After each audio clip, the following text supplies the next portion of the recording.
The Oakland Raiders will visit the Kansas City Chiefs on Thursday, December 8th in Week 14 NFL action. The Oakland Raiders moved to 10-2 with last week's win over the Buffalo Bills, but the Raiders are going to have to put their 5-0 road record on the line on a short week against the Kansas City Chiefs. The winner will own first place, either via wins and losses or via tiebreakers. The Chiefs have been a 3-point favorite with additional juice since the line opened at a flat -3. The Oakland Raiders have been making a lot of money for a lot of people. Oakland is 10-2 straight up on the season, and they are also 8-4 against the spread. They also happen to be 10-2 to the over, so public bettors that bought in have reaped the benefits of Oakland's somewhat surprising season. The Raiders have covered in 5 of their last 6 games, all outright victories. This looks like a very tough spot for the Raiders. They played Monday Night Football in Mexico City 3 weeks ago, and then held off a furious comeback attempt from the Carolina Panthers the following week. This past week, the Buffalo Bills led 24-9, but Oakland scored 29 unanswered points to win 38-24. Now the Raiders are playing their first true road game since they went to Tampa Bay on October 30th. The old adage is that defense travels, but apparently Oakland's offense travels better. The Raiders are 5-0 on the road with an average of 28.3 points per game. Derek Carr has thrown for 3,375 yards on 300 of 458 passing attempts with 24 touchdowns against just 5 interceptions. With 2 bona fide receiver weapons in Amari Cooper and Michael Crabtree, who have combined for 135 catches, 1,766 yards and 11 touchdowns, this Raiders offense is strong, behind one of the top offensive lines in football. Latavius Murray has 4 yards per carry and 11 rushing scores. Oakland keeps winning in spite of its defense. The Raiders have allowed 6.2 yards per play this season, and they've given up 35 offensive touchdowns. They've definitely been living dangerously on the defensive side of the ball. Oakland is 3rd in most yards allowed, but they are 10th in terms of most points allowed.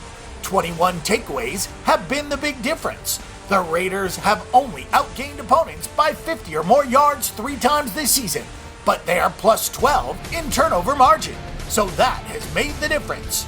The Bills were -2 in turnovers and just -17 in yards and lost by 2 touchdowns in Week 13.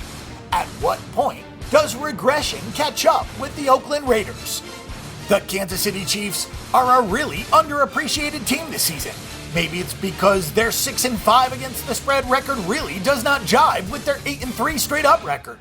But the Chiefs are quietly going about their business and winning games. They've won 7 of the last 8 and gone 5-2-1 against the number in that span. The Kansas City offense is not at all prolific, but they keep winning games. It helps to take care of the football, which is the primary reason why Alex Smith still has a job in the NFL. It feels like game manager was a term invented just for him. There's a negative connotation to it, but the Chiefs are 9-3, mostly with Smith at the helm, and it's because he has only thrown 4 interceptions. Smith has completed over 67% of his throws with a 14-4 touchdown interception ratio. Nick Foles has 3 additional touchdown throws. The Chiefs running backs have taken turns getting hurt this season, but Spencer Ware has been the most productive when healthy. Ware has 3 of Kansas City's 9 rushing touchdowns and 734 of the 1,185 yards. The ball control style of the Chiefs could be a big matchup advantage over the Raiders, who are living off of takeaways. The Chiefs methodically move down the field, averaging just 10.5 yards per catch. This is also a matchup that could exploit the Kansas City secondary. The Chiefs did better in coverage against Matt Ryan than expected because Julio Jones did the bulk of the damage, and that means that the guys not named Marcus Peters played just fine. That has been the problem area for the Chiefs this season. They've given up some chunk plays in the passing game, but they also have 25 takeaways to lead the NFL. The Raiders have 2 excellent receivers in Cooper and Crabtree, but the Chiefs made some good adjustments last week against Atlanta, and back in October they held Derek Carr to a stat line of 22 of 34 for 225 yards, a touchdown, and a pickoff.